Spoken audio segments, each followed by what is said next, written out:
Good evening, everybody. My name is Nick Flowers, and this is Module 11 Audit for USD 309. To give you a quick rundown, our district is a smaller district. We are considered 4A here in Kansas, but that being said, we're spread across two towns, which is, well, different than most school districts. We're actually Nickerson's South Hutchinson School District. A little bit about our demographics. First off, our population of both towns combined equals out to about 3,500 people. Under 18 years old is about 27% of the population. So almost a third of our population is our student body. Over 65 is about 10% of our population.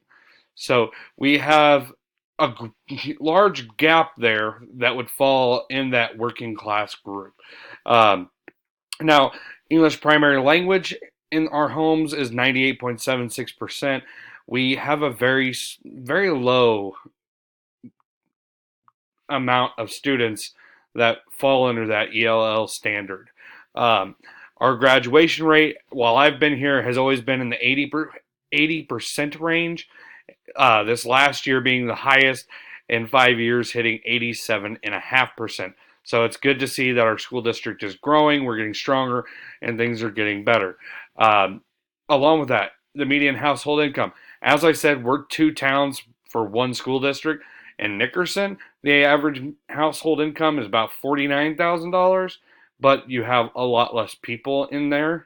It's only 1,000 people of the population, whereas South Hutchinson accounts for about a $35,000 household income. Along with that, free and reduced lunch, our school district sits at a 58% free and reduced lunch. So more than half of our students sit in economic disparity, meaning that they are needing assistance with the basic needs. And to go with the culture of our school, we're just under 85% white students. So yes, we have some mixing in our building. We have a very little demographic skew, though. To go along with that, in our whole system, we have 1,152 total students from age 3 to 12th grade. Now, not all of those students are in district. We have quite a few students who come in from the Hutchinson School District, some from the Bueller School District, and often we have a very moving student body because of the fact we live in an area with a prison and we have a larger, what's considered gypsy population. Our total staff in our district is 134 total members. 8 of those fall under the administrator tab. Each building has 2 administrators. Each has a principal, and for the high school, middle school, an athletic director, and for the elementary schools, they each have an assistant principal. There are 9 administrative assistants. There's a minimum of 2 at each building. The high school has 3 because one is also considered the bookkeeper. We have 1 district nurse that goes to all buildings. We have a head of food science, which is our head of food for the entire district, along with multiple cafeteria workers throughout each building. We have approximately 100 educators in our district with a bachelor's or higher teaching degree. We have 4 counselors, 1 per building, a 1.24% ELL student body. Like I said earlier, our district, we don't have very much diversity, 85% white, and most of those are, so we don't have a very high ELL, we don't have very high migrant. I mean, we do have a larger than average disability though, as we have almost 17% of our students falling under that students with a disability key point. So in our district, we face situations where we have economic adversity, we have learning disabilities, we have low social mixing. So we have a lot of things going on. Next up will be our district facilities. Within our district, we have a district office, which is actually located in Hutchinson, so it's neither located in Nickerson or South Hutchinson. It's located in between. That's where our superintendent, assistant superintendent, our business manager, bookkeeper, technology department, all are located. Within this building, which has been around since the 60s, you have some maintenance or repairs that have been done, but overall the building has pretty well stayed the same. It's on the same schedule with the rest of the buildings for renovations and removals. Within this building, we also have a district pool that is used by all schools, a district gym that is used by our middle school for basketball, volleyball, and many other events by random groups that request. Um, this building has multiple needs as the building, like many others in our district, are deteriorating. We have two elementary schools, both K through 6. They are Nickerson Elementary and South Hutch Elementary. I'll give you a little more information about them here in a little bit. A few key issues within these buildings that I do not have the pictures of. In South Hutchinson Elementary, you walk in, there's not a secure entrance. We have issues where parents can walk straight in. They go left down a hall of students, right down a hall of students, or straight into the gymnasium. Uh, there has been new builds onto this building, including a cafeteria, new classrooms, playground, items like that. But we have a lot of deferred maintenance as there has been reports of mold, there has been reports of HVAC issues and deteriorating roofs. The roof will be a common trend across the district. Um, South Hutch Elementary does, though, on fact, have a updated exterior look as the district took the time to invest in a facelift for it out front 3 years ago as they laid sod and made it so that way the front of the building in general looked nicer. Nickerson Elementary, on the other hand, has had sod, the same as South Hutch. Um, it has a little bit difference as there's no true cafeteria or gymnasium. It is a cafanasium. They have all of it in one location. So this limits the time of day when students can have gym class. This requires that you have less opportunity for these classes to spread across the day. Along with that, we have similar issue as South Hutch as there's no secured entry. There is a fence around the district property so that way no intruders can come in. But the big issue being the actual building inside itself. As you walk in, you don't even go through the office.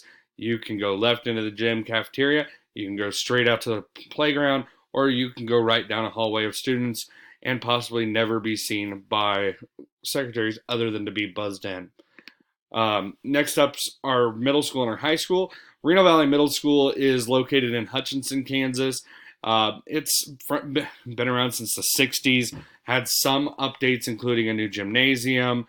It has updated classrooms to a degree. That being said, there is reports of gas leaks from the science rooms, undersized science classrooms, a AV tech area that has needs for upgrades, and a need for a bus drop-off loop. As you see there on the picture on the left, that is actually Reno Valley Middle School.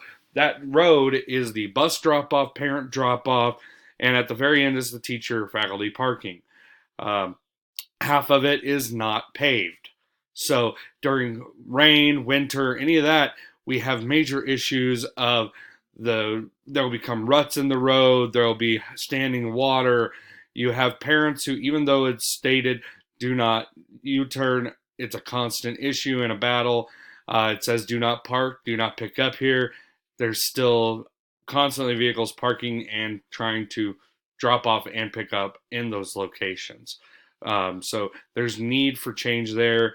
On the back side of the building, there's a tree row that is created as our barrier, but we do have gaps, so that way if need for a secondary escape line, we have it. But at the same point, it opens us up to students having a capability of runoff or somebody else to intrude. There's also a fence on the playground that has a gap opening for right into the neighbor's yard. A little bit awkward that there's a opening into somebody's backyard. Um, Along with all of this, then you have Nickerson High School, where again, no secured entry. This is a common trend across the district. Another building from the 60s. You have classrooms that need renovated, the sizes aren't right.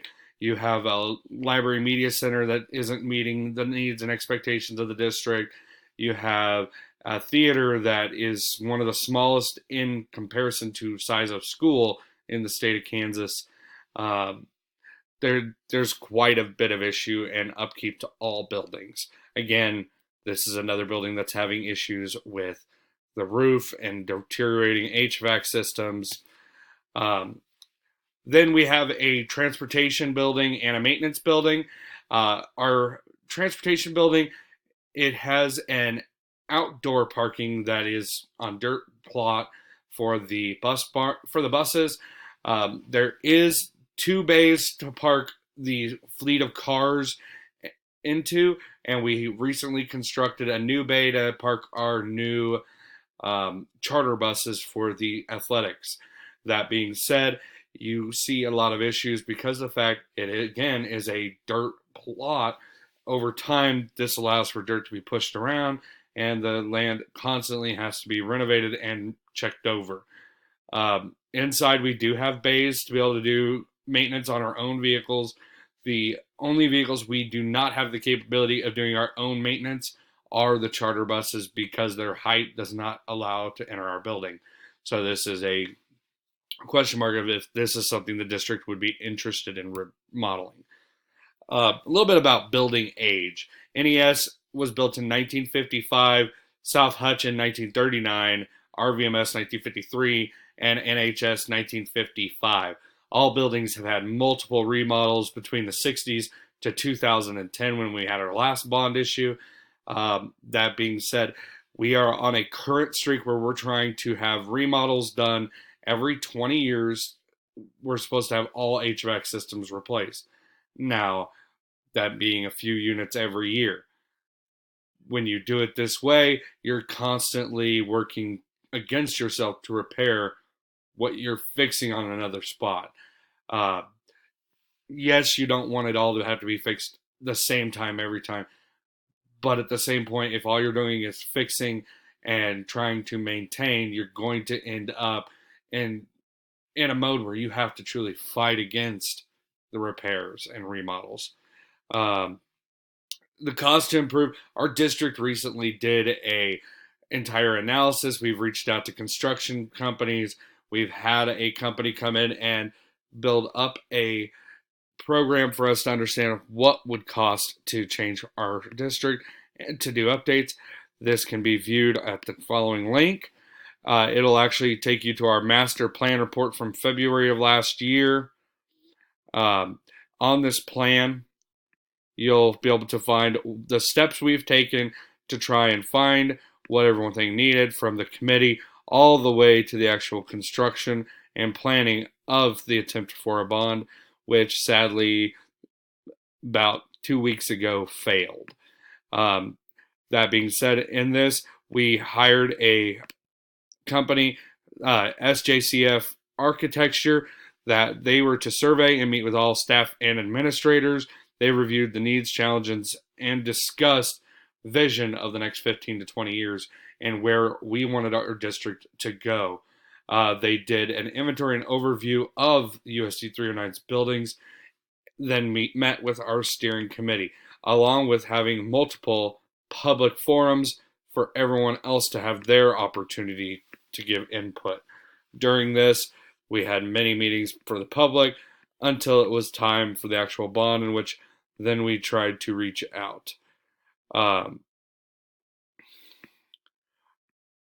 With all of this, we see some inadequate training going on. We have new teachers who, when they come in, they're not receiving the training of, okay, this is how our district does things. This is the expectation in this class. It's kind of like most districts. Here's what you have. Here's what you need to have done. You're going to have to find a way to get A to B. Um,